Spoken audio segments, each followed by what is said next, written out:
Welcome to They Mostly Pottered at Night. Mostly, I am Salem, joined by my co-host Graveyard. Hello. This is episode 109 of our weekly All Things Horror podcast. Is that a croc or a gator or a croc all the way from Africa? How much would you pay to see the 6 most beautiful women in the world in a dirty tent with a mud floor? Yeah. And of course, vampires in space. What happened between the first 2 Chainsaw films? Join us as we venture into what Tobe Hooper did between those family chainsaw barbecues. So this is 3 movies: Eaten Alive, The Funhouse, and Life Force, which were, runs the whole in between. Is what Chainsaw came out, 73? Yeah. 73, 74. And then number 2 was 86. Right. So yeah, Eaten Alive is 76, Funhouse is 81, Life Force is 85. So we're all in between there. So yeah, these are some quality gems here. For sure. Okay. So I guess I'll start with the fever dream that is Eaten Alive. I mean, it's interesting. There's right? not a lot to talk about. No, there's honestly. really not a lot that happens here, right? So basically, we open up on a lady in a what do you call it? A brothel, Yes. right? Who is obviously not very happy to be there. The best little whorehouse in Texas. Right. And then we get our good friend, Robert Englund, who is Buck, and he is raring to fuck. Which we're pretty much 100% positive this is where Tarantino got it. It's officially stated that Tarantino got it because he loved England's performance. I was going to say, because that's too big of a coincidence not to. So yeah, that's where Tarantino got his line for Kill Bill for Buck. Yep. There is no pussy wagon to be found, however. True. I mean, I guess you could call Buck's car, but it's not explicitly stated or painted on here. Yeah, she is not happy about it. Buck is trying to get things that she does not want to give out. So she kind of screams, and I don't know how to describe her, like Madam. The corpse, the corpse madam comes in the room, and basically goes like, "Oh, Buck's a good boy. Buck, go and get yourself 2 girls. You're fired." Right. So the other 2 girls for a price of $6. God, yeah. So she puts on a pouty face, grabs her stuff and then leaves. And on the way out, I don't know, what do you call her? The housekeeper? The worst housekeeping job of all right, time. Right, yeah. She's like the housekeeper of the brothel. She goes, "Oh, there's this place right up the road. It's called the Starlight, Hotel. Don't tell her you're from here, or don't tell them you're from here. And here's some money, and go get yourself at least a room for the night."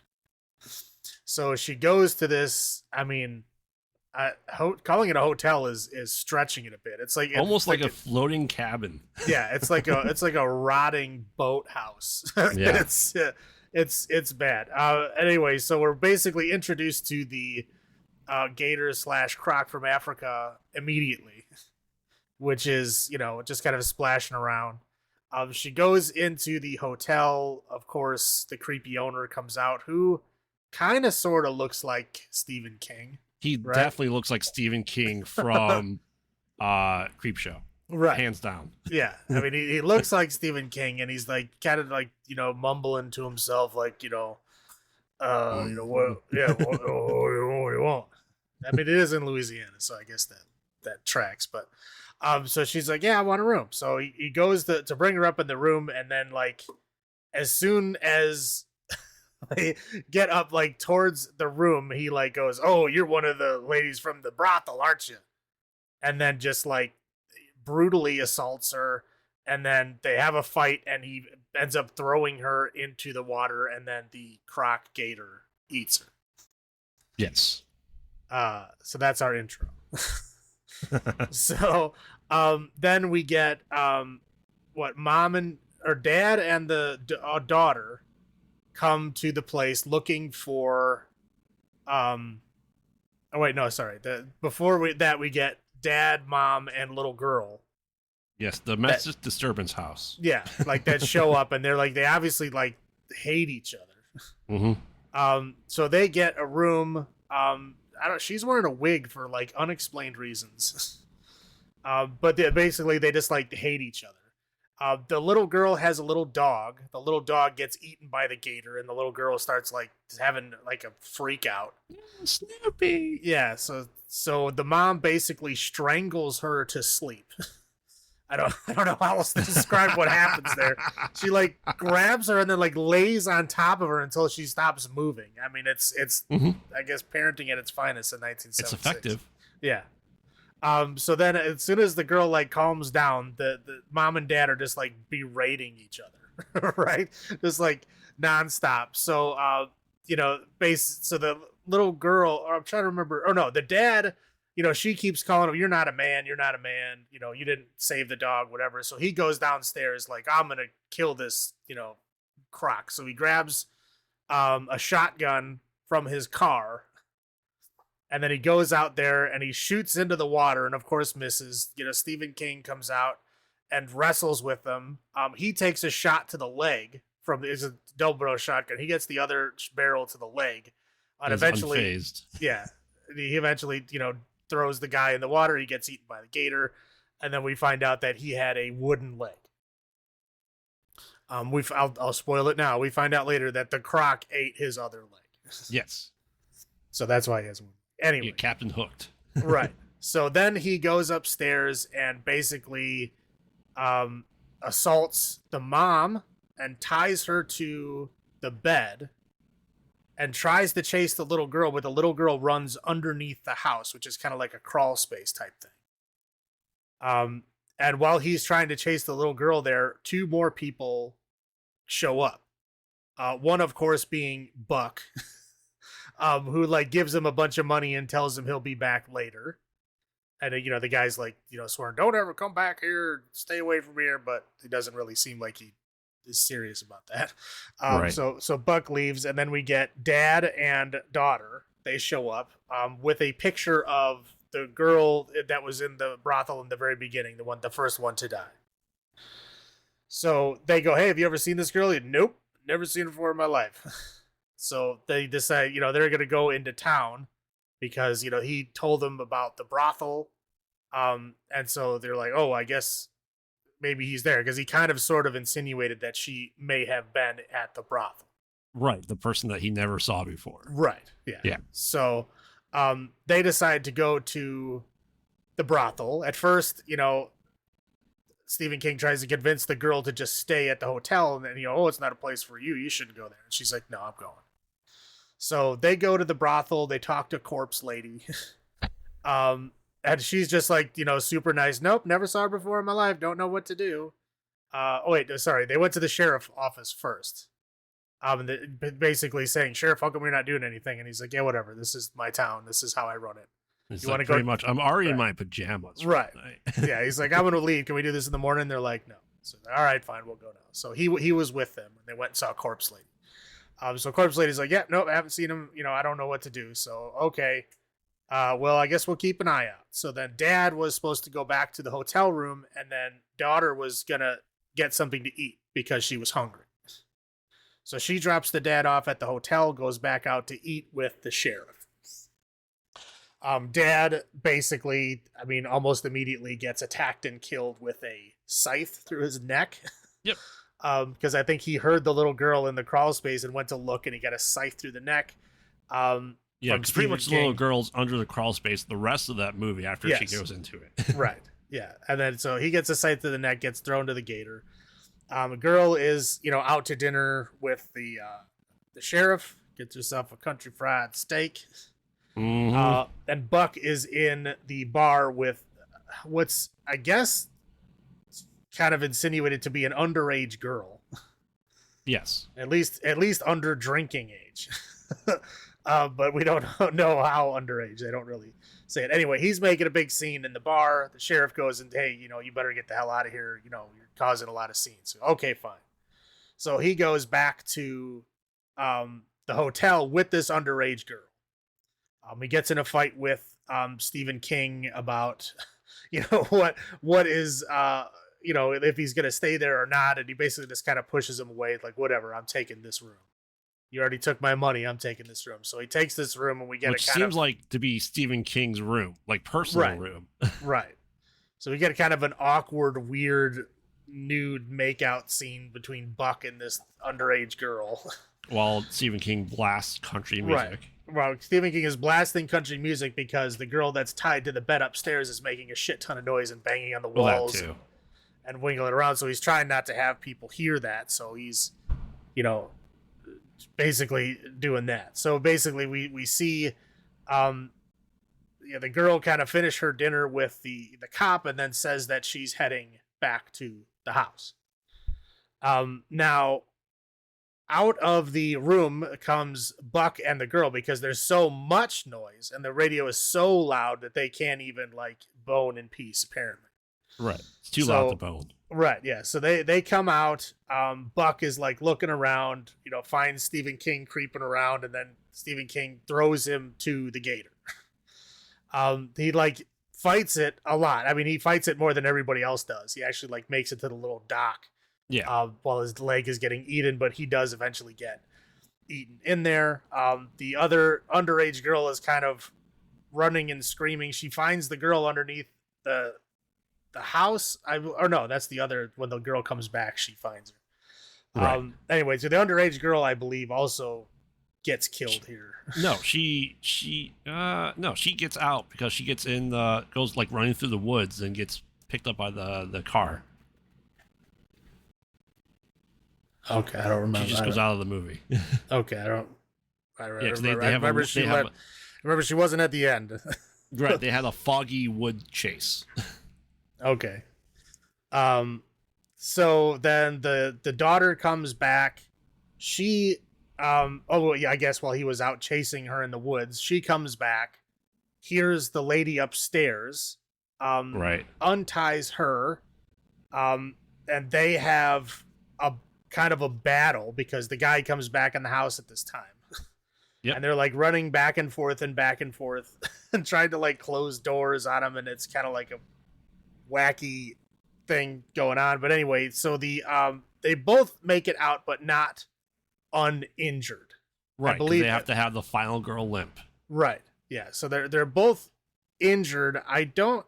Does the mom actually we don't actually see her die, right? She just gets hurt a lot. She gets hurt, yeah. She gets like stabbed through the leg. She like gets thrown off the stairs. Right, yeah. So she's like not moving, but she's like not dead either.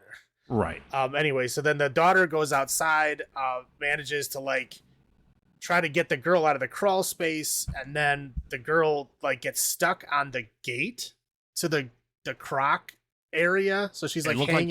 like chicken wire, but strongest chicken wire I've ever seen. Right. She was like hanging from the gate, like upside down, while Stephen King was like trying to grab her. Right. And then that's when the sheriff showed up.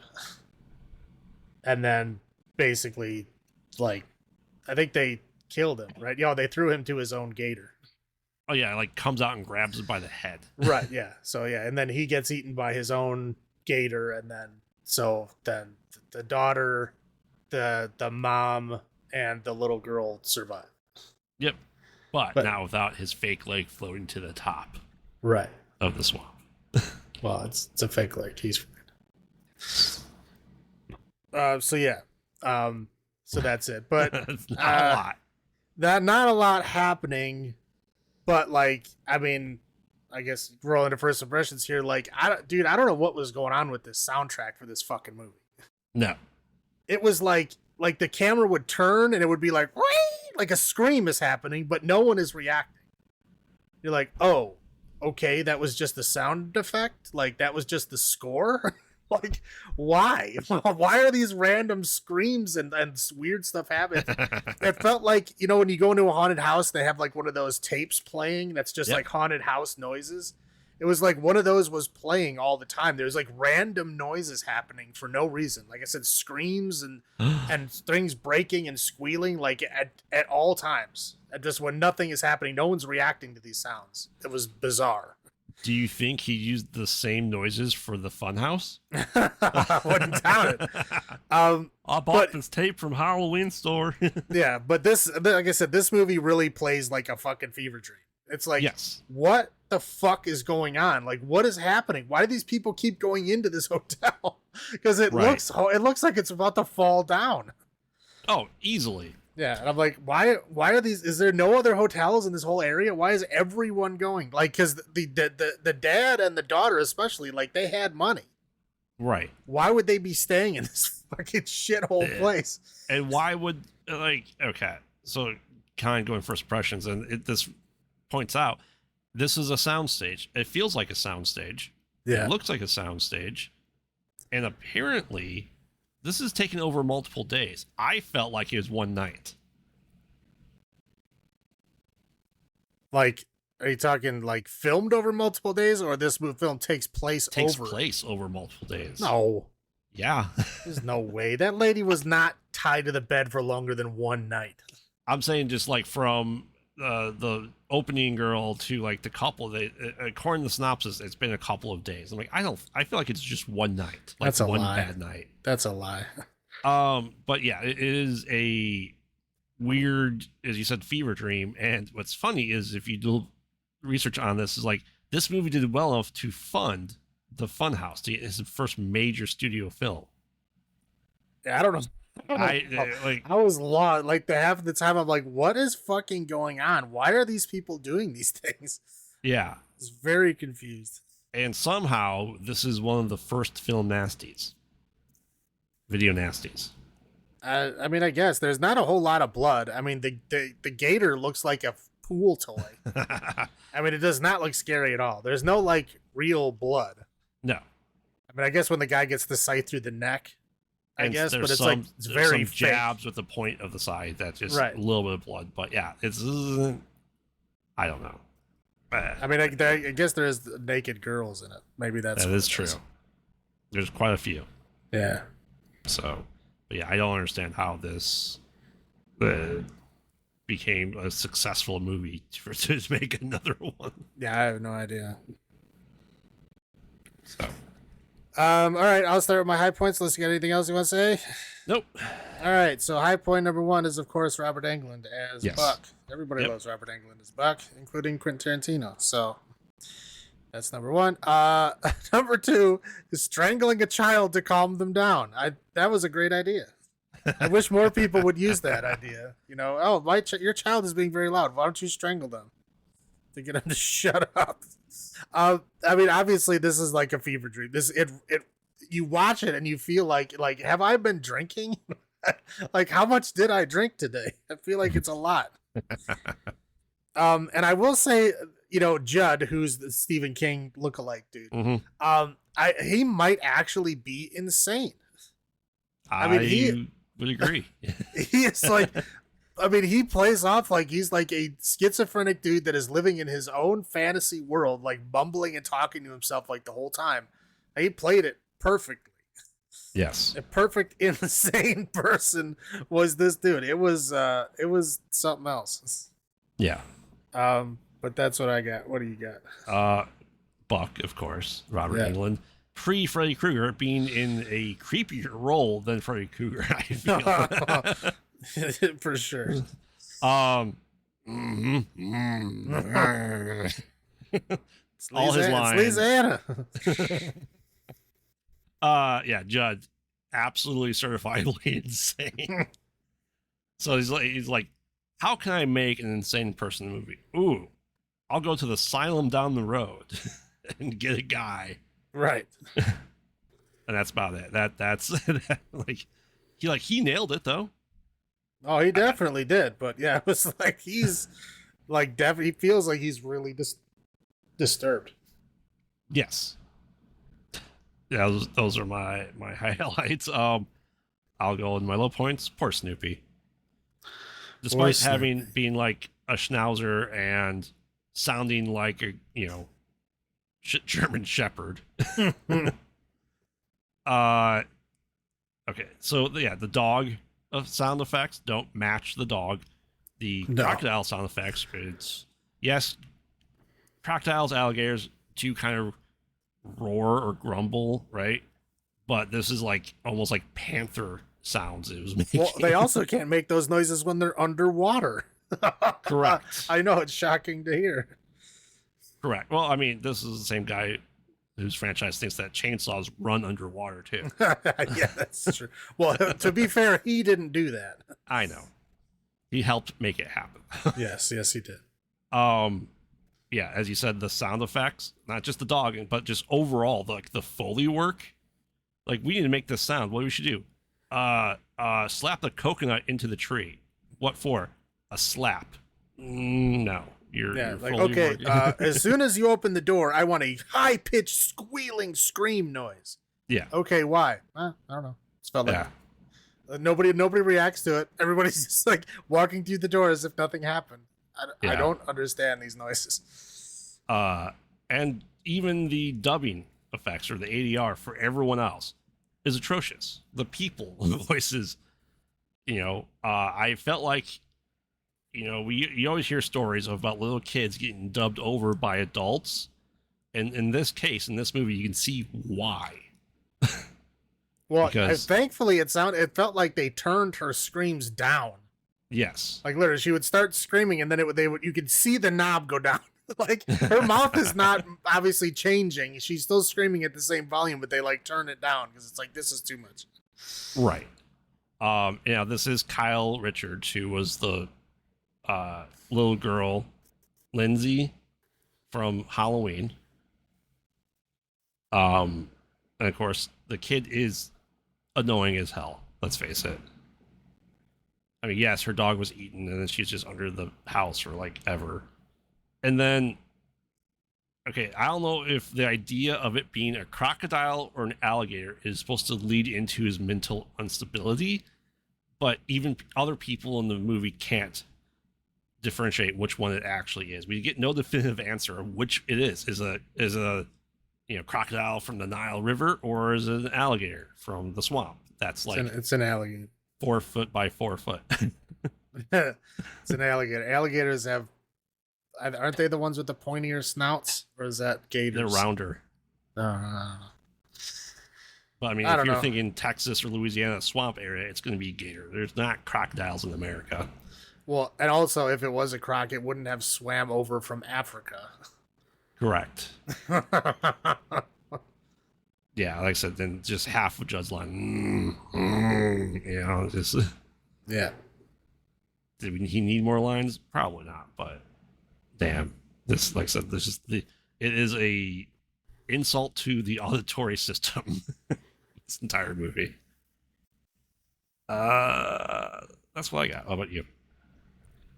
All right. Miss Hattie, the madam, her corpse makeup was like legit frightening. Like, she looked like she was literally a walking corpse. It looked like the skin was peeling off of her face. It was gross. It's almost the grandpa skin from Texas Chainsaw, but worse. Yeah, it was disturbing. I was like, is she dead? Is that the point of this? She is Morticia Addams. Come on.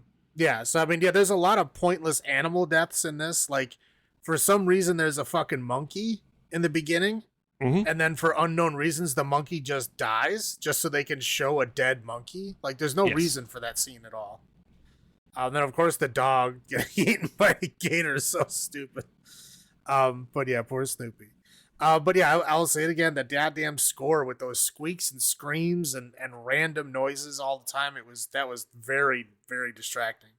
Well, Hooper did the music for this movie. Yeah. By doing the movie, he slammed his hand to his keyboard. Yeah. There's also like the creepy music box music that would randomly pop up out of nowhere all the time. Yeah. Like, do you think this is scary? Like, what is happening? Stop doing this. Yeah, the child screaming was not good. And of course the gator, it seriously looked like a pool toy that somebody like slapped paper mache over and then like painted green. Yes. It was terrible. Like, and all it did is his mouth would flap opening. Like, it didn't have it, like, its limbs didn't move. It just floated there and it had a flappy mouth, and that was it. Mm-hmm. That's all I got. All right. So, Eaten Alive, 1977. Or sorry, 76.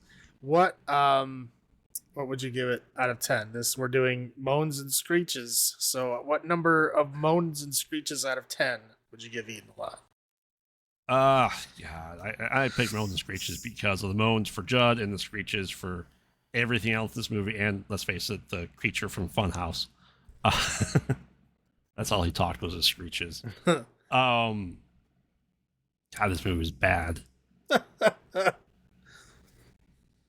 Oh, let's see here. How do I think compared to like other stuff? Is this worse than Leatherface? I think so. I will give this 2 moans and screeches on a 10. This is not something I feel anyone needs to see. No, yeah, you're probably right. I probably liked it a little bit more than Leatherface simply because it was that fever dream. Insane, like what the fuck is going on? I just don't think the presentation was enough to make it fun. It's interesting for what it is, but I wouldn't call it fun. So I'll give it a 3.5. 3.5 moans and screeches out of 10. So next up we have the Funhouse from 1981, which I don't know. It's like they kind of took a concept that a lot of other movies kind of squished into like 10 minutes of movie, and they made it the whole movie. Yes. So take it away. Yeah, and I will say that this is of the 3 today, this is the only one I had seen previously. I found out. So well, I've only seen one of the 3, but it was not this one. Yeah, it was the last one. Yeah. It's luckily we missed Eaten Alive growing up. So, yes. So Funhouse starts off with what you think is going to be like a psycho scene where a masked person goes into a young girl taking a shower and pretends to stab her. Oh, look, it's a little brother who snuck up into his sister taking a shower to pretend to stab her. And then she has this argument with her parents about going to a carnival or not. She said she's not going. She's going to go hang out with her friends. And I'll just say at this point in time, the mom starts getting plastered because that's the only explanation for how plastered she is at the end of the movie. Well, she had literally when you were introduced to her, she has a drink in her hand. Yeah, and so every time the camera goes to her, she takes another drink. So yes, yeah, she's already drinking heavily for the night. Right. So anyway, the brother kind of overhears and follows them. She goes with her boyfriend and her friend and her boyfriend. And they go to the carnival. So insert like 40 minutes of carnival scenes.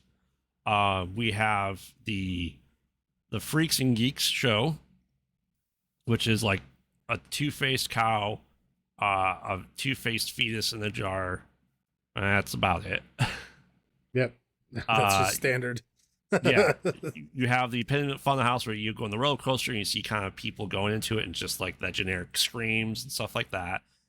Being operated by a guy wearing a Frankenstein's monster mask and hands, and if the whatever you call it, the announcer for all the attractions is the same guy, played by the same guy. It's the Barker. The Barker, yeah, he's the same actor playing all the Barkers in this movie, which is pretty funny. And we get to see the 6 of the world's most beautiful women, and I think it was like 50 cents, and it's just full of guys, people trying to sneak in and cut holes in the tent to see it for free. So we get a little sideshow of that. We get the world's shortest magic act and perform all together. It's like, I need a volunteer audience. And stab. Oh, it's my daughter. Show's over. See you in 2 hours. Don't you dare talk about Marco the Magnificent like that. It was like 30 seconds of stuff. And he's like, all right, I'm done. See you in 2 hours. So he has the mark, in the audience already, said his daughter. And just, they're like, oh man, we have to call our parents. We're spending the night someplace. And you have like multiple phone boxes at the carnival, And there's like, I'm just staying the night there. Um, Well, this is old school, man. This is early '80s, late '70s. So yeah, they probably have a fairgrounds that has payphones. yeah. I know you millennial kids don't remember the payphones, but they did exist. So I had to use a call home from school. So, um, so yeah, just more carnival stuff, getting cotton candy. They have like an eatery section, which looks disgusting. And yeah, that's like I said, that's pretty much it. And they're like, hey, let's go in the fun house. I mean, they go onto the ride and like, hey, let's get off of here and like stay the night and start making out. Cool. So that's all going on. And in the world's deepest fun house in a carnival, they peering through the slats and they see, the guy. Oh, sorry. They also saw a fortune teller who kind of had an accent, kind of didn't, when she chose to. Well, that's all fortune tellers. Yeah. Oh, yeah. All fortune tellers, like they try to sound like gypsies when they're telling fortunes, but like in reality, they just have like New York accents. That's how. Yeah, that's, New that's Jersey. That's the trope. Yeah. Right. I had to bring her up because obviously she's coming up to the next part. So they see, the guy in the mask paying the gypsy fortune teller to bone. He's like giving her like $5. It's not enough, honey. 10, not enough. And it gives her like 100. Cool. So she starts to play with him, and he's done already. Happens to the best of us. Yes. And so he's very distraught by that. He wants his money back, and then he kills her, kind of electrocutes her a bit. And all this is being watched by the group of teenagers upstairs that just got done with their boning session in the fun house. The carnival's kind of closed at this point in time, and everyone leaves. The little brother is still there, just snooping around, gets scared by Big Bertha at the front of the fun house. And so they're like, hey, we need to figure out what's going on there. So they find a way down, and like, oh man, she's dead. Yep. They kind of hear someone coming back. They go back to their hiding spot, and it's one of the Barkers, who's the guy's dad. And he starts yelling like, oh, you did it. Not, one of our own. You don't do one of our own. We'll blame this on one of the local kids. Yeah. It's like, if you'd just killed a local girl, that'd been fine. Yeah, now we're just gonna have to move. Let's get our money out of here. They open up their money box, and it's all gone because one of the guys like, I took all the money. You witnessed a murder, and then you're gonna take all the money. Oh, yeah, that's what you do. And so he's kind of using like a lighter to, let's say, light 1,000 square feet with this single lighter, and drops it. Yeah. And he drops it between the floorboards, which just goes down. They're like, oh, we got company. So they start getting chased. We see the dad making fun of the guy, and his mask falls off, and he has two faces. So he's kind of like a. It almost looked like a two-faced vampire. It was the best way. He's like, he's got two faces, and he's also like albino. Right. So. Yeah, so he's a freak, and you talk about like his brother was in the jar, if only your mom was still alive, all that jazz. So they start going up there, and they start hunting down the teens, and as a good fun house does, it has real sharp weapons in it. Of course. I mean, how are you going to scare people unless they're in danger? Right. So they're trying to figure out what's going on there, and then just a magical noose comes down from the ceiling and takes a guy up, hangs him, and he's gone. And they start to get, picked off one by one. One guy gets, stabbed in the head. So he came out, real axe to the head, and he's dead. Oh, shit. One of the non-main girl falls through like a trap door and goes into like the circular HVAC system, and she gets killed, slashed to death by the creature. So it's just the main girl and her boyfriend. They're left. They're like, all right, and Grandpa. He reminded me of Grandpa from House of 1,000 Corpses. The Barker did. So he's like, I'll let you guys go. No one has to know. He's like, all right, and it starts attacking him, and then he gets stabbed through the stomach by the boyfriend, who then he just takes his body and just impales him as well. On like I said, the really sharp sword that is there on the night. there's some back and forth with the remaining girl. Oh, I'm trying to think how she gets out. So Grandpa's dead, right? Uh, right. Well, yeah. So Frank kills the boyfriend. I call him Frank because he had his Frankenstein mask on. Yes. But the creature guy. And then she runs away and she runs into like the mechanical room. Oh, that's right. That has just the random chain Right. hooks everywhere. Right. Yeah, like chains and gears and shit like that. And then Frank, she like pushes him into the electrical thing and he gets electrocuted. And then he like comes back to life. And then she pushes him in the gears and then he gets squished in the gears. Yeah, that's right. Yeah, so that all happens. She's able to get out. Meanwhile, the boy kind of, went to the cops. The drunk mom came like, "Oh, I was in the middle of my drink. How'd you call me out here?" And they try to figure out what's going on there. And the girl comes out, and Big Bertha's laughing at her. End of movie. I don't think I missed anything big. It's just carnival stuff. Oh yeah, you're right. I mean, it's basically my first impressions of this movie is just it was like how generic it was. There's just like there's nothing really like great about this film. It's just a very kind of generic. Everything that you expect to happen happens. Like nothing really. I mean, aside from the Frankenstein monster getting like a handy from the old fortune teller lady. I think that's the only thing I didn't call. Like right when it started, that was not on your bingo list. Okay, yeah, I didn't see that one coming, but everything else was like, oh boy, I wonder what's gonna happen next. It was like, it was goofy. And it's like again, it was a lot of films. I mean, we just had one of the Texas Chainsaws had a carnival scene, right? Like it's usually a place that like you end up, like you're running around or you're hiding or there's some kind of showdown that happens at the carnival, but you don't set the whole fucking movie in the carnival. No. You never do that. You got to have some kind of balance out here. And no, this entire film takes place in the carnival. And like 75% of it happens in the fucking fun house, which is like, there's not that much stuff in the fun house. You can't stretch it out for like an hour. Right. But yeah, it's just, it's not terrible, right? It's just very generic. Right. And I would agree with that. But so when this came out available for Blu-ray, I happened to get it and I watched it because it's one of those covers that I always saw growing up in the horror section of rental stores. That cover is like iconic to me in my head. For some reason, have never watched it. I'd say up until like maybe like 7 years ago.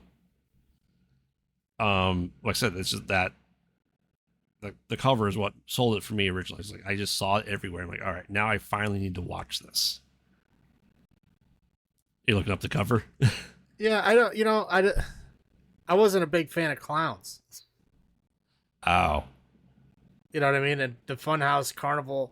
Well, I mean, I guess I could explain. If you're, do you want to say anything else? I'll go into. I have a story. Go into the story. Okay, so when I was a kid, I was not allowed to go to carnivals at all. My mother was terrified of them, and she absolutely forbade us to go to carnivals. So we never went to them as a family, and I never was allowed to go to it as a kid. So the first time I went to a carnival wasn't until like middle school or high school when I was able to like lie and go to the carnival with friends and stuff. But I was still like very, very wary. Like I didn't like being there at night. Like I was still like, I didn't like being alone there. Like I would, always have to be with somebody. Anyway, so what happened was my mom, when she was a kid, and when I heard this story as a kid, I thought she was full of shit, right? I was like, this is right. Whatever. This is just a reason to scare us. So she said that when she was a kid, there was this boy in her neighborhood, who went to the carnival one day and never came back. And she would tell us about how the next day there was like helicopters going over their whole neighborhood, like telling this kid to go home. Like your parents are looking for you. You got to find, blah, blah, blah. They never found him. And the ending of the story was always like, where they found him? they found him in a garbage can in a forest preserve. Yeah, obviously dead.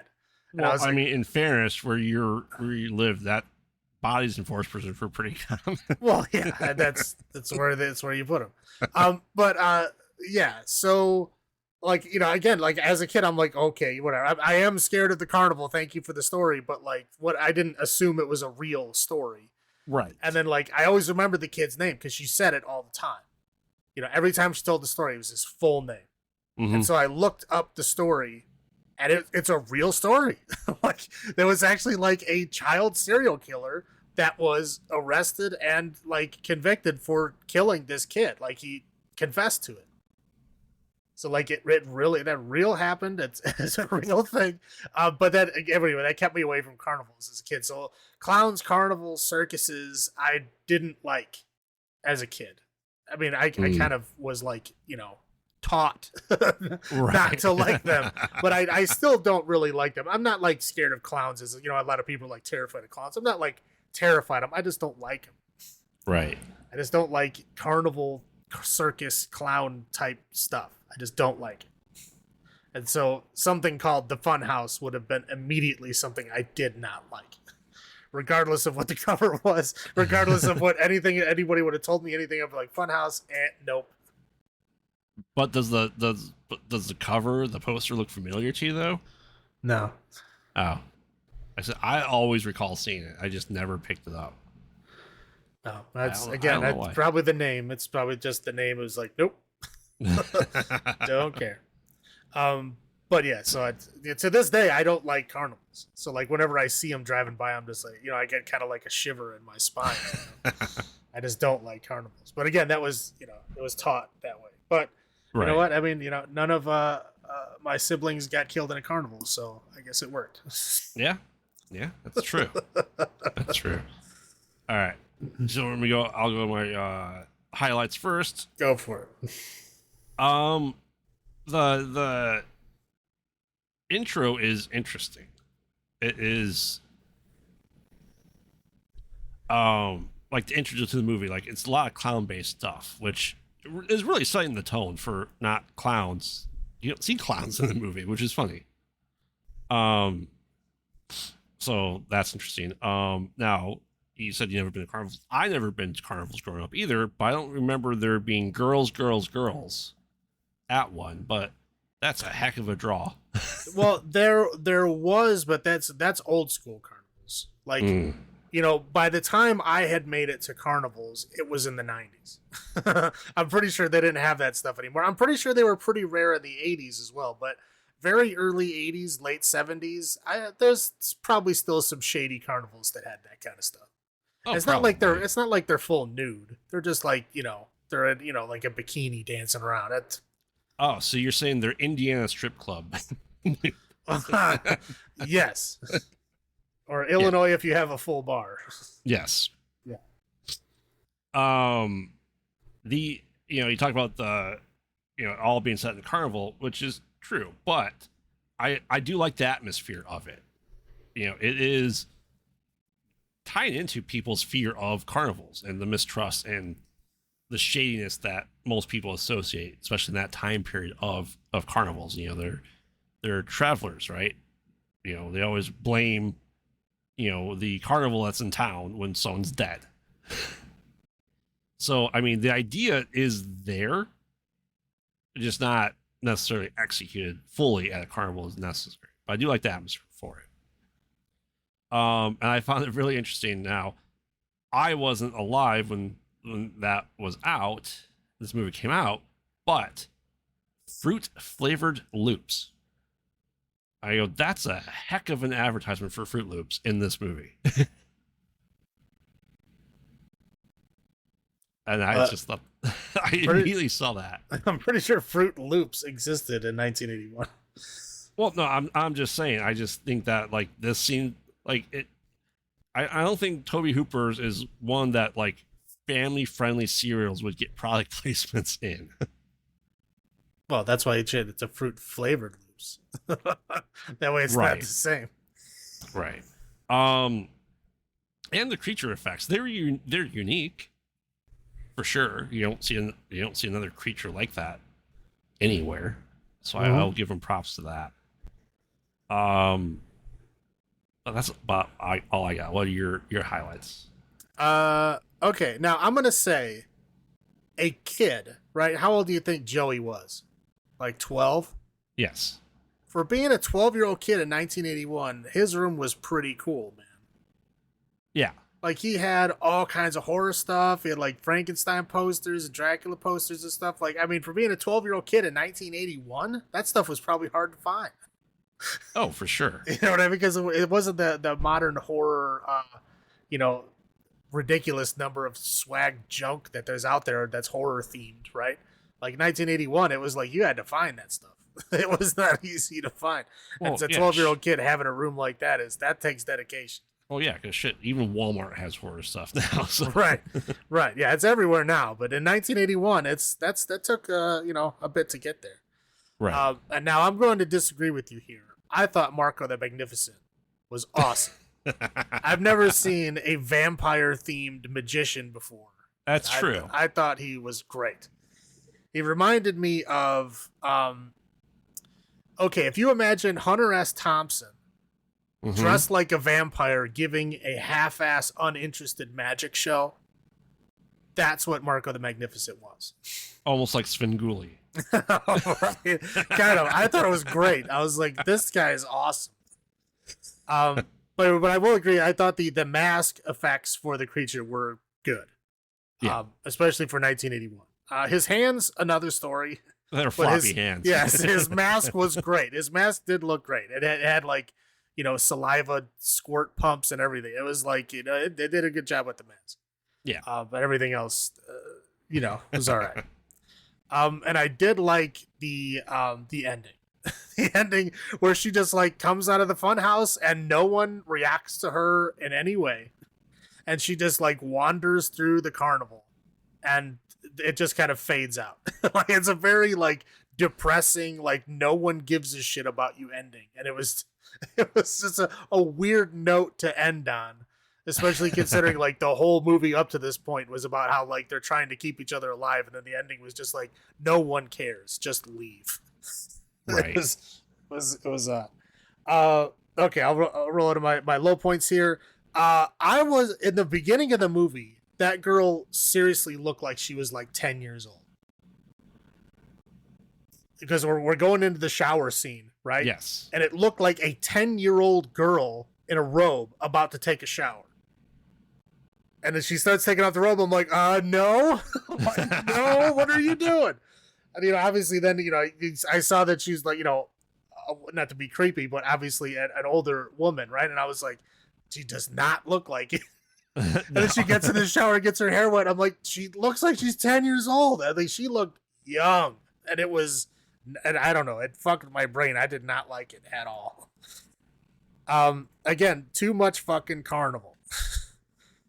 Too much carnival. You need a break. You can't have the entire movie in the carnival. There was like not even 5 minutes of like them like leaving to go to the carnival, and then it was all carnival for an hour and a half. Yeah. No, don't like it. And then of course I call him Frank because he's a Frankenstein man. But his voice was horrible, man. His voice and his screams were like this odd tone, and his mouth like barely moved when sounds were being made, so you don't know where they're coming from. It was right. I did not like his voice and his screams. It was not good. But that's about it. I really don't have much because, like I said, it's pretty generic. So it's exactly what you expect it to be. So I'm not gonna go into too much detail in there, but that's what I got. What do you got? Yeah. Sneaking your sibling while they're taking a shower. Weird to me. Yeah, especially because they weirdly drew it out. Like, yeah. Okay, we get it. Naked girl in the shower. Understood. Like, please don't make the 12-year-old stay in the shower with the 10-year-old. Like, what is fucking happening in this movie? Yeah, that was, yeah. Some random ass quick cuts, like sporadically in the movie. Like, like second scenes, like just chopped to shit. Okay, so this is a traveling carnival, right? And how many steps do you think they went up to go onto the ride of the funhouse? 3, 4? Yeah, I was thinking that because everything was like wooden porches. I'm like, Okay, is there a guy that like puts all this shit together, like a carpenter that travels with them that puts all this shit together every time? so below them, so there's what 10 feet ceilings below them, so that means they're digging out the ground 8 feet to put this house for them. It doesn't go up. There's not enough room for all that stuff. And a big circular fan system, like a huge HVAC system that people are able to stand in on top of all of that. How deep is this fucking funhouse?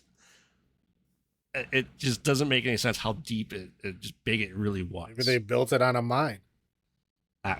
Maybe, but goddamn. I was trying to figure out what the purpose of those hooks were just going around. I don't see a purpose for them other than they're there. Well, they're chain hooks, so like you hook something with them and then they I don't know. Get pulled with the chain. I don't know. Like I said, this is the world's most extravagant fun house. Maybe that's how they packed them up when they put them back on the truck. Maybe. Using real sharp items like functioning axe and sword. Yeah. Like, we don't care if children get hurt. That's not our problem. Right. No, it is. It is your problem. Like, your insurance will tell you that is very much your problem. And I thought it was really funny, but it's stupid. One of the workers had a walking stick, but it was a twig that was bending as he was using it as a walking stick. I'm watching this guy. I'm like, is he just cleaning something up? No, he's using that twig as a walking stick. Like, okay, that's just so out of place for me. I said I just had to grab some nitpicky stuff just because it's such a generic movie. Yeah, realistically, there's not a whole lot happening here. So no. Okay, so the Fun House. Make sure it's the Fun House. Yes, not Fun House. That's a different movie. It's the Fun House. The Fun House, 1981. I will give it 3.4 moans and screeches out of 10. Yeah, I'm like, I don't mind the movie. It's almost like something you just turn on and just like as background noise, and don't feel like you need to watch it. I mean that's fair. It would be something you put on in like a bar, as right? Like background stuff. Yeah, right. I don't think it's terribly bad, but it's not terribly good. It doesn't blow my mind. So I will go up to a 6 for this. The Funhouse. All right, and that leads us to Life Force, which was Tobe Hooper's attempt to kind of break into the mainstream sci-fi wave that was happening in 1985, and I think it was a very big misstep that I don't think he kind of quite got the memo of. But if you want to like break into like mainstream sci-fi, maybe don't have a nude woman in like what 60% of the movie. Like, her character was nude in every scene she was in, but one. Yeah, the last one where she was wearing it. Or no, there was 2. A sheer dress. Yeah, she had she kind of had a dress on in one scene, but she took it off Yes. like immediately. So she only was clothed in one. But yeah, like I mean, She's we're French. talking. It's okay. Yeah, I'm gonna say like we're 2 minutes into the film, full nudity. We're talking bush and everything. Full female nudity. Oh yeah, no, the dudes' dongers were all covered up. We never got to see that. We never even got to see their nipples. What I think we did, but Yeah, it's like they made sure to hide everything there. But like the poor woman, like literally every scene, it was like full on nudity from every angle you can imagine. yes. Except from except from like upskirt angle, but like every other angle, I was like, well, wow. behind her was pretty damn close to upskirt. Right. It's like, wow. Like, do you think you're gonna break into the mainstream with that? Like, no way in hell is that What are gonna you happen. talking about? It's competing with Star Wars. That's what I'm saying. Like, I was watching something as a documentary where they specifically talked about Life Force. They're talking about how, oh, it should have really, broken into the. I'm like, there's a nude woman in over half the film. Mm-hmm. Like, of one sex scene is okay. Like, the Terminator has like a sex scene where you see, a breast for like maybe 10 seconds, not even, maybe like 2 seconds. Right. Right. That's it. And that's the Terminator. But like, you can't have a naked woman for like 60% of the film and then like expect children to watch it. It's like, I don't understand what they were doing. Anyway, I know it wasn't made for children, but it's like you're trying to break into like mainstream sci-fi in 1985. Yeah. I mean, like, what other films came out in 85? Right? We're talking fucking Back to the Future. Right? You're trying to compete with Back to the Future with a nude woman in over half your movie? There's no way. There's no way. Oh. I don't know. I just think it's a very huge misstep, I think. On this. But anyway, sorry, I'll get into the movie. We do get our good friend John Larroquette is back narrating as he should. Film.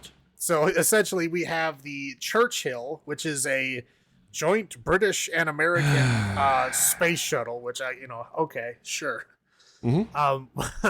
So it's going to Halley's Comet to like do sciencey stuff, right? So it goes out there. They realize, oh, there's it's not a comet, it's a spaceship, right? So it's like this big long like spaceship. They say is like 150 miles long and like 2 miles tall. Yes. So they're like, okay, well, we can't radio base because the comet tail is blocking all our communications. So let's just go right on in there. Let's go in the sphincter spaceship. Yeah. So they go in with these horrible green screen effects. They go into the spaceship, and they find a bunch of like dead bat things. They're like, oh, that sucks. Let's take one of these back for testing. Okay, so let's go in this other room. Oh wow, we got naked people. Like I said, 2 minutes into the fucking movie, and we're already full nudity, right? Yep. 2 naked dudes, 1 naked woman, in these like weird crystal pods. Obviously human. There's nothing not human about them. She's perfect. Right. Okay. We will get there. We'll get there. So they like, let's pick them up, put them in the cargo bay. So they pick up these, crystal, people that are kept in these like little crystal tanks. They put them in the ship. And essentially we get cut, right? It gets cut to back down on Earth where they can't contact the Churchill. They don't know what happened. So they send up another space shuttle. And what space shuttle do they send up? Challenger. The Columbia, the other one. Columbia, yeah. So there's misstep number 2, I think. Big oops. So anyway, they get there and they go inside the ship and everything's been burned and everybody's dead. Oh no, everybody's dead. But the 3 people in the crystals are perfectly preserved, but the escape pod is gone. So they bring the the crystal people back to their whatever science base in London. As you do. Yeah. And they're like having one guard like watch them, and of course the guard is like staring at a naked woman the whole time. So of course he goes in to check her out. She wakes up and essentially like sucks the life force. I said it right. Sucks the life force out of him. And he becomes like, I don't know, like a zombie puppet. I don't know, what do you call that? I would call it, what if Zack Snyder made zombies in Dawn of the Dead? Right. They look like Muppet, like puppet, like zombie Muppets kind of. Yes. Anyway, so she sucks the life force out of the dude. The other guy goes in there, who's like the head scientist dude. He goes in there and he goes, overwhelmed by how feminine she was. That's her thing. Yes. Overwhelming femininity is how he describes it. You've never felt love like this before. He was unable to control himself, but she didn't suck his life force, or at least not all of it, just some of it. Yeah. And then she leaves, and she manages to like suck the life force out of a couple more people on the way out, still not wearing clothes. Yes, yeah. Goes into the park, kills another woman, and then manages to steal her clothes. And then they lose her. They don't know what happens. So we cut back to the escape pod has landed on Earth. So we get Captain Unibrow in Texas. Yeah, Captain Unibrow is the lone survivor from the Churchill. And he, basically kind of says like, oh yeah, bad stuff was happening. People were dying. Shit was happening. Like, I had to blow the ship up and leave. I set it on fire. Yeah, like, okay. Like, and he's like, yeah, there was some weird stuff happening, man. I don't know if she was like, messing with people's brains and shit. I don't know. I had to burn the whole thing. Like, we I didn't want anybody getting hurt. Okay, great. So then he joins the hunt, and they basically figure out that he still has a mental connection to this woman because she apparently, overwhelmed him with her femininity. It's called the power of boners. Right, yeah. She overwhelmed him with her femininity, and now their minds are now linked. And so he is able to go under hypnosis and see that she has now transferred to a new body, and it basically picks up some dude off the side of the road and steals his life force. The new lore is that this vampiric type thing can now possess people. Yes. Right, yeah, just randomly. And then after this it doesn't well, whatever. We'll get to the next scene here. So so basically they find this woman because he's able to read off the license plate number in his hypnotized dream. And they go to this mental hospital, I guess, where she lives. I don't know. It's never quite explained. It's a hospital, but they never quite explain why she is in the hospital. Maybe it's almost like a halfway home apartment complex. Yeah, something. Yeah. So then, Captain Unibrow basically is like, you're in there, and then he makes the other dude. It's one of the weirdest scenes of the movie. Oh, it's in that line is in my notes. So. It's one of the weirdest scenes. Okay, I can get her to talk, but you're not gonna like it. He's like, I'm gonna have to do things to her that you're not gonna want to see. And the other guy's like, no, it's okay. I'm more of a voyeur. I'll sit right here and watch. He's into it. He's a natural voyeur. Right. He sits down. I half expected him to pull out a pipe and just start watching. And it just randomly cuts to the next scene of is there a big fat dude with a birthmark here? Oh yeah, it's this evil child murder. Yeah, that's where she went. She's into that evil fat dude. Get me Captain Jean-Luc Picard. Yeah, so they get Dr. Jean-Luc Picard to bring him down to the guy. And it was a trick. They drugged Jean-Luc Picard because he was the guy. They tricked her. She was because he touched the shoulder. He's able to sense her presence. Right. Whatever. So, they capture him. Well, she is now stuck inside Patrick Stewart's body because he's drugged, and so she's kind of in there, and he can communicate with her, but she can't get out because he's asleep. So they keep yelling at the poor guy to make more drugs. And he's he seems very uncomfortable with it, but he keeps doing it anyway. So they keep drugging this person, Patrick Stewart, to keep her in the body. And they get kind of an exposition dump as to why they came here and blah blah blah. They're trying to get life. They just want to survive. Blah blah blah. And then they get onto the helicopter to leave. Oh, you forgot the most important scene. What? They kiss. Oh, Jesus Christ. So they get on the helicopter, and then they keep drugging him, and then I guess they missed the drug window. I don't know what happened, but anyway, she erupts from blood out of Patrick Stewart's fake head. And another guy that during the energy vortex, his neck got snapped. Right. Yeah, who was the Minister of Defense or something. I don't know. He was somebody famous. Yeah. Or not famous in our real life, but somebody famous in their world. He was a important person. He's a member of Parliament. Yeah, member of Parliament. Right. So so they she becomes this blood ball, and then becomes a blood covered lady, and then she just zaps through the floor. Right. Just vampires did in True Blood in earlier seasons. Right. And at this point they figure out that they thought they had found all the victims, and they thought that they had trapped her, and so that no other victims were happening. And then when they land, they very quickly find out that all of London has become an apocalyptic wasteland. Right. They said it's worse than Blitzkrieg. Right. So there's like literally like zombie warfare happening all over London because the cycle is like once you get your life force sucked out of you, in exactly 2 hours, you come back to life as the zombie Muppet. And then the zombie Muppet will attack and take life force from somebody else, and then it continues on and on and on and on. And then, right, because they found out that they thought the two guys that were naked, they escaped. They came out and they like blew up. They're like, oh, they're dead. No, because they're still alive. Right. Well, this is before they knew about the possession. So apparently they just took the forms of the two guys that killed, quote unquote, killed them. Right. And then went out, and then they were like spreading their zombie stuff. So that the two guys were spreading the zombie stuff, the girl was spreading the zombie stuff, and then off screen, one of the dudes gets killed. Yes. By the other doctor using leaded iron.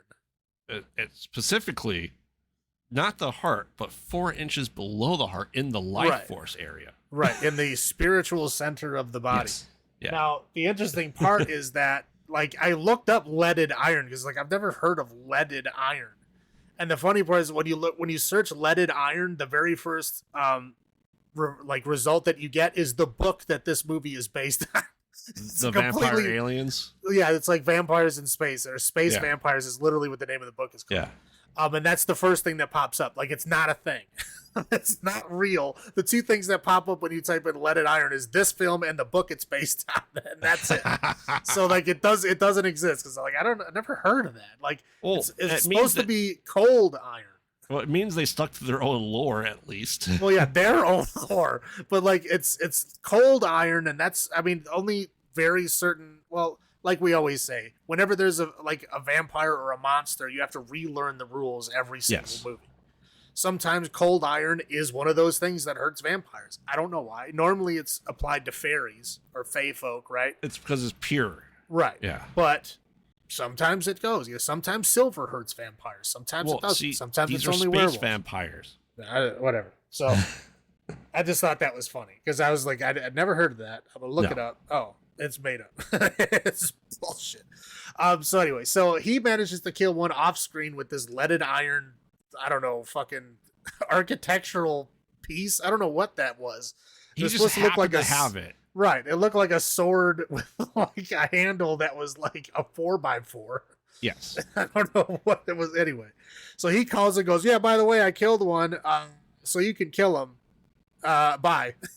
That was it. He just had to call and tell them that so they knew. So anyway, he shouted at them. Yeah. So anyway, their helicopter gets taken over by NATO.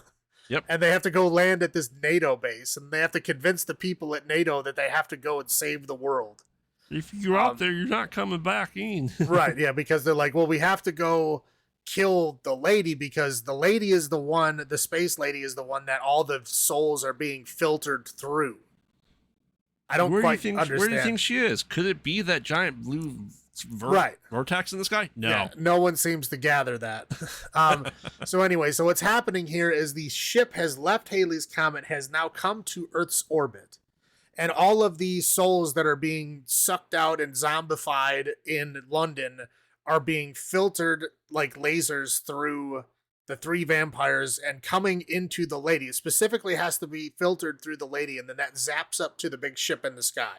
Right. We get the Marvel Skybeam in 1985. Right. They don't ever say what they're doing with this stuff or what they plan on doing on it, but we basically learned that these things have been at Earth before, and that's why there's all these vampire stories and myths, right? Because Halley's Comet came before, right? Which, okay, I think Halley's Comet came after 1500s when the Master started. Right. Yeah, I don't know that this is their loose definition that they have, but they did. At least they had one.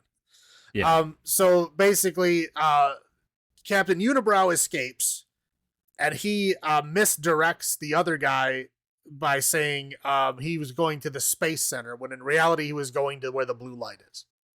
So the other guy is like, "Oh, what did they say when he stole the car? Oh, he said he was going to the space center." Okay, so then the other guy goes to the space center. He finds the dude that killed the other vampire, so he gets the crazy leaded iron sword thing, and then has to kill that dude because he was a vampire too now. Yes. So he gets that. Then he goes, oh, maybe I should have went where that blue light was the whole time. But now he has the leaded iron stabby thing, right? So he goes to the cathedral. And now the entire time, the entire scene that he has spent like trying to fight his way to the cathedral and killing the vampire outside and making his way in the cathedral and trying to fucking get Captain Unibrow to even look at him because he just constantly keeps making out totally like regular humans make out with the space lady, right? And he's now naked. yeah, he's naked too. Then they're just like, I don't know what the fuck. I don't know what Tobe Hooper was watching for like romantic, like make out, like realistic stuff, but it was not humans. I can guarantee that.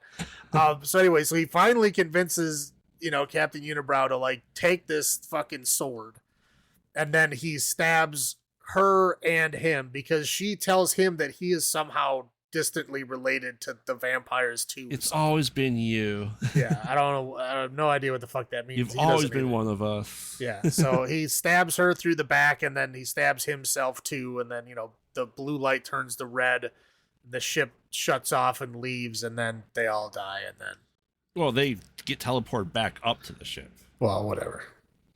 Well, I think that I don't know if that was them. I think that was all the souls that had already been up there. I don't know. I took it as they just went back onto the ship. I did take the blue light turned to red light, and they said specifically before that the blue light was all the souls. Maybe. I took it as that they didn't actually die. So who knows? There's no fucking sequel coming from this fucking movie, so we'll never find out, and I don't care. I don't want them to live. I want them to be dead. All right, they're dead. I'm telling the story. You listen to me. So they movie over. Yes. Essentially. So this is the one that I've seen before. I have seen this. I did not see it in the 80s. I watched it. I don't know. I think it was less than 10 years ago. It's another one of those posters that everyone has seen, I feel like. Yeah. Like, the box art. It's not normally watched. Right. Yeah, no, it's a movie that, it never caught on, and there's very obvious reasons why it did not. And some people will tell you like, oh, it's weird that it never caught on. It's like, no, that's not weird at all. I can tell you right now what happened. But yeah, so it's one of those like never was kind of movies that it kind of tried to make it big. Like it had big studio money. Oh yeah. But it did not quite. It didn't even make half its budget back. Yeah, like it did not hit with audiences. I wonder why. But that's so.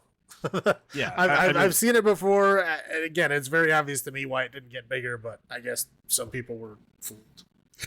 Yeah, for me, like this is the first time watching it for me, and sometimes I sit out in the living room watching horror movies, and I had this on, and no one was around, and like I'm watching, I'm like, all right, is she done naked? Nope. I'm like, all right, well, I had kids getting picked up from home from school from their after activities. I'm just like, I'm going to watch this somewhere else. Right. It's like you can't even watch it with the kids around. It's like, what the hell? No. But it's one of those things that, like, I always knew as vampires in space. Like, it was never a mystery to me, but like with a lot of other shows that I watch and lists and stuff like that, people talk about, they never show any clips from it. Like, I never understood why until I watched it. Because by the time she's wearing clothes, everything is like a wasteland. It kind of gives away the story. Yeah. But I do think it had interesting things to it and concepts that are unique to this movie for sure. But the science of it is horrific. Well, it had decent ideas, like if she was not naked for the entire movie, I think it would have been a lot bigger of a movie. Right. I mean, it's generic enough, right? Yeah. It's digestible enough for like the average person to like get it. It's about fucking space vampires. Like, Yeah. I don't think there's. I mean, it's it'd be a good fun movie, but it's just simply because there's so much weird nudity and like just weird sex shit in the movie. Mhm. It's just not for everybody. It's a very small subset of people that would enjoy it. Correct. All right, you want to do your highlights first? Sure. Okay. One is I think it was funny that John Larroquette came back to narrate the beginning of this fucking movie of all things. Mhm. That was great. I will say the Space Girl was brave as hell, right? I mean, like being naked in a film with nothing but dudes. Yes. It had to have been for weeks because she was naked the whole fucking time. Yeah. Like, I mean, just being naked all the time around all these people, like acting normal the way that she did, that took some guts. Like, she was brave as hell. I felt bad for her. Her wardrobe was really easy to maintain continuity. Yeah. Her overwhelmingly feminine presence was good. Again, it was. I mean, she did great. I just think you can't really take her seriously when she's naked all the time. No, like I said, she's French, and French actresses get naked all the time. Oh, don't tell me. I know. One of my very favorites, Ava Green, is from France, and she's the same way. Anyway, so zombies, right? Yep. They're good and they're bad at the same time. Yep. I put them on the good side, but they are also bad. They kind of like straddle both. They're good and they're bad. Like I said, they look like Muppets, but they are interesting. Right there, it's a fun kind of way to see it. That's what I'm saying. If there wasn't so much nudity, I think it would have done better. People would have reacted like with these goofy ass Muppet zombies. Oh yeah. I mean, good old Patrick Stewart, right? He's in the film for like maybe 10 minutes, and he doesn't show up for like an hour. It's like over an hour into the movie before he shows up. Yes. And again, he's also in it and he's the only person that in the whole film. Like everybody else is people that I don't know. So that's good. I did like that they at least half-assed tried to explain that. Oh yeah, they were here before. That's where all the vampires exist. All these vampire stories is from them that came before. It's like, okay, then how come they didn't talk about the blue light in the spaceship in the sky? But because Halley's Comet comes every 72 to 80 years. So this is 1985, and this is right before Halley's Comet came in 86. Right. So that means the last time would have been, 1905 to 1913. I'm just saying it's very odd that they specifically talked about how they fed on other people and how to like fight them and kill them and all that shit, but they did not mention the giant blue pillar of light in the sky or the fucking spaceship that shows up in the sky. That in vampire lore of even Eastern Europe, not even going back thousands of years before that, and just our idea of vampires is that this comet would have visited at least 6 times. Well, I mean, yeah, I'm just saying, like, the comet is the comet, but like the spaceship is obviously different from the comet, and the blue light is obviously different from the fucking comet. Right. And I did like when they were showing like the apocalyptic London towards the end, like it did generally look like a chaotic, like apocalyptic riot was happening. It did look realistic. It was kind of fun the way that they portrayed that. I did enjoy it. Yeah. But that's all I got for high points. I will say that we don't see many energy vampires in movies. Few and far between. Right, that actually feeds on energy, not blood. Yeah, I think simply because like the blood and the visceralness of like actually getting bit, right, is like more real for people than just like, oh, I sucked your life force with my fingers. Like except if you watch the zombie vampires in the last part of the movie, is that they are biting people's necks. So I think they went all over the place with that because that is on both sides of my list. Death by Snoo Snoo. Who doesn't want that? Dude, again, I don't know where they got this reference material from, but they were just like mouthing the sky. Like, I don't know what they were trying to do. Like, I've seen people make out, and that is not how humans do it. I don't know where you got your references from, but please stop. I don't know what's happening. Yeah, the guy going, it's all right, I'm a natural voyeur. And he just sits down. Yeah, that guy was that's awesome. so out of place, but it's awesome. That guy was awesome. He's like, that's all right, go ahead, I'm good. I wanted him to get a drink and like pull out a pipe and just watch. Yeah. Colonel Unibrow, his method is when in doubt, slap it out. Yeah. That's the way to I'm do an it. interrogator, slap. Yeah. What do you Patrick to do? What am I gonna do? How about I slap him? That seemed to work before. All right, cool. I'm not sure I've ever seen the idea of a shape-shifting, possession, body-jumping vampire. Her power set is all over the place and unique to this movie. Like shapeshift, sure. Into other people? No. Possessing other people? No. It's just a weird thing of it. I like it though. I will then go into my low points. Okay, so I understand there's no wind resistance, no up and down, or anything like that, right? But when your spaceship is flying through space and the back thruster is going, you don't go sideways. Throwing it out there at the beginning of the movie.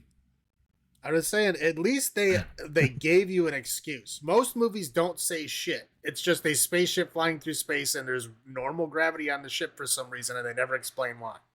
Yeah. This movie at least was like, oh, we have a special engine that gives you gravity. Like, at least they tried. At least they said something. But like your spaceship thruster is on the back, but you're moving sideways. The physics and science of this is horrendous across the board. Well, it's space, man. Once you accelerate in one direction, it don't matter which way the engine's going, as long as it doesn't fire, you'll keep going in that direction. Yeah. Okay. So obviously the intro crawl is a Star Wars ripoff, including the music. Is a ripoff of Star Wars intro theme, which I thought was hilarious, but wrong if they're trying to compete with Star Wars. As we discussed, this movie's never going to. What? Yeah. Okay. So NERMA. Right, it was the artificial gravity, NERMA, NERMA, which is an acronym for nuclear motor, which is not E. It's a V. Rocket, NERVA, rocket vehicle application. Someone doesn't know how acronyms work.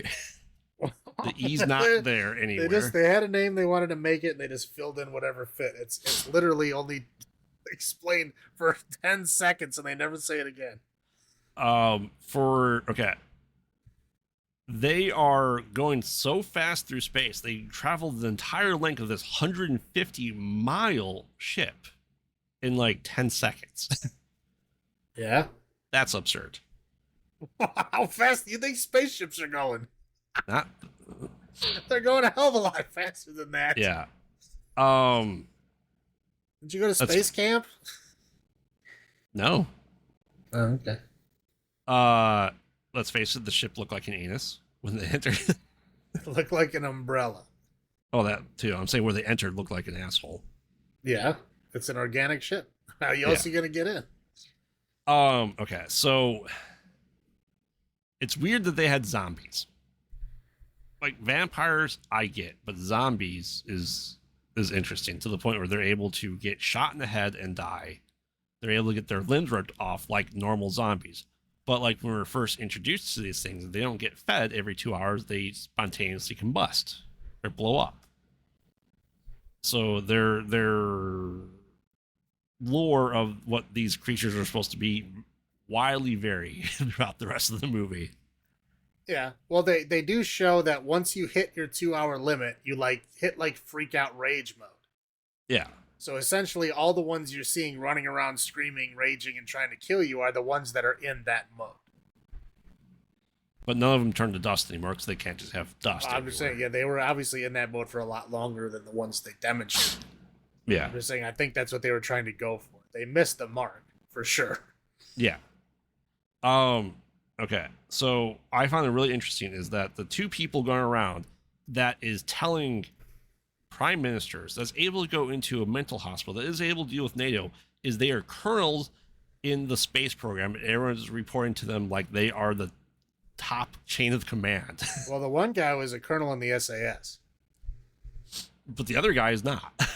No. Colonel Unibrow is not. and Well, he had the Colonel, same like Colonel authority. Unibrows, but I mean, obviously, if he's a colonel, that means that he was in the military before he was an astronaut. I'm just saying, like, they just like But he was also from the U.S., so he has no authority. But right, but everyone treated him like he did. well, the other dude was a high officer at the SAS. The SAS is the British like super special forces. Yeah. So yeah, he would command high respect for sure. Yeah. And they did. That's why they had the one guy coming around with them, because he was like the Department of Defense guy. It was giving him all of the like, kind of green light to do whatever the hell he wanted. And that guy died in the Patrick Stewart fight. So up until that point, the reason why they're getting all that, basically clearance and shit was because that guy was with them. Right. So that's like if you had like, the defense, like the Department of Defense leader guy with you. Like, of course they're going to do whatever the fuck you tell them to do. Yeah.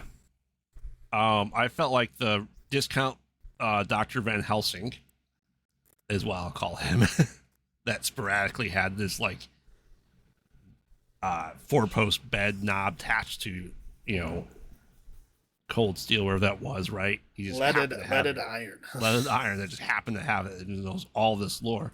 I think it's based off of our vampire lore. Nothing about these is classic vampire lore in the slightest. And he goes, I found life after death. Hooray. And I'm dying. Cool. And energy. All right. He didn't make any sense. I said, and the other colonel guy going, I think he lied to me about where he's going. Where could I possibly go? The big blue beam that is visible everywhere. Go there. Of course, he had to get his weapon first, so. That's what I got. How about you? So for low points here, I'd say that the green screen effects in the beginning of the movie were very, very bad. They were terrible. It looked like they cut them out with like kids' scissors. Well, yeah, they didn't move. Yeah, it was terrible. The matte paintings were not great either. Let's say the Columbia going out to meet him, like, oops, right? Like that's a bad choice. But yeah, I'd say the main thing is the full nudity. I mean, we're talking 2 minutes in, and then like almost, I don't know, 40 minutes of the film is just naked woman. Like, yes, every at least 30 seconds, full on naked woman. Again, we're talking full nudity. Yes. And then they're like, oh, I don't know why I caught on. What the hell are you talking about? Like, especially, they didn't even, there's no dongers, right? We don't see the dudes either. So it's not even, like, fair. Right. But yeah, it severely limits your audience, man. It's like, people, like, see that shit. They're not going to let kids see that. No. But, like, okay, you look at, another rated R movie from, like, the 80s, right? You look at, like Predator came out in 87, right? If you saw your kid watching that movie, how upset would you be? Not very. Right. Because there's no naked fucking people walking around. Like, again, sex is very, very different. Like, my parents did not care if I watched violent, bloody shit. No one cared. Like, again, I was right. Child of the 80s. No one gave a shit. But if I wanted to watch something with, like, a boobs in it, right, or a sex scene, like that, no. Like, that was not allowed. So, I mean, that's just the way it is that, yeah, in America especially, sex right. is very restricted compared to violence and blood. So, yeah, a very bold statement of putting full nudity in your film for, like, at least half the film. Like, of course you're going to limit your audience. I don't understand why you would think that. But this kind of reminds me of the MC5. Do you know the MC5? It's a band. Yeah. Anyway, they probably should have been big. And the reason why they weren't is because the big hit that they were trying to push on the radio was a good song, right? But literally the intro to the song, we're talking the things he says before the music even starts, as he says, kick out the jams, motherfucker. Yeah. Right? And they refused to make a radio edit of the song. So they sent out this song to all these like radio stations and shit. They're like, yeah, play it. It's going to be great. Like, no one played it. Of course they didn't. They can't. Right? That's not something that you can do. That's not family friendly to put on airwaves. You're going to get in trouble with the FCC. So Right. like, of course, nobody played it, and the band, I mean, they're big in like if you're like underground type music stuff, right? So like people know who the MC5 is, but they never got big, and that's why I think this movie is the same thing. Like it swung, for the fences, and it didn't realize the one huge flaw that it had severely limits its audience. Like if you want to make money, you gotta have a wide audience. It's an edgier Star Wars with vampires. Right. And again, like the totally normal human romantic interactions, like I don't know what the fuck, they were so disturbing to me. Like I was like, what are they doing? It's like mouthing the air and like going mam mam mam mam mam. That's not how people make out. What are you doing? Like if you're an alien, but if you're trying to like so you're trying to seduce people, that's not how you do it. I mean, I'm not saying any name, but we did watch something very recently where it seems like that they've studied the same human love stuff as Tobe Hooper. Right. And yeah, just say that whole fucking scene with that poor lady when he's like, I feel it in her mind. She's a masochist. She wants me to beat her. Yeah. So the only way I'm going to get answers out of her is if I beat her, and she's going to enjoy it. I have to beat her until she stops enjoying it. You might want to leave the room. And the guy's like, nope. I'm good. I'm a voyeur. You just go right on ahead. Like that whole scene is just bizarre and disturbing. Oh, yeah. But like I said, this whole movie, like, I don't know if he was like horny at the time when he wrote it, or if like, I don't know, maybe he was like between wives or something. I don't know what was going on, but he was having, I think, severe like relationship issues at the time he made this least film. It wasn't Marilyn Burns. He's tied up in at least a few of his movies. Right. Like, you're like, hey, Marilyn, I got a perfect role for you. You don't really say anything, and you get slapped around a lot. Right. It's just bizarre. It's definitely something. So yeah, that's all I got. All right. So, Life Force 1985. How many moans and screeches out of 10 would you give? This is it's a fun movie. I don't think it's going to be for everyone. I don't know. I kind of like it more than the rest of them, ever so slightly. We'll go 7. I'm not gonna go quite that high, but I will go higher than the other two. I'm gonna say 5.75. It's fun enough, but it's got some severe flaws that if you watch it, you will understand why it never really hit big. Right, and before we get into our, we can say what our next episodes be. I want to say something about the rest of these movies and how it ties in. I think. What we got going for us next week?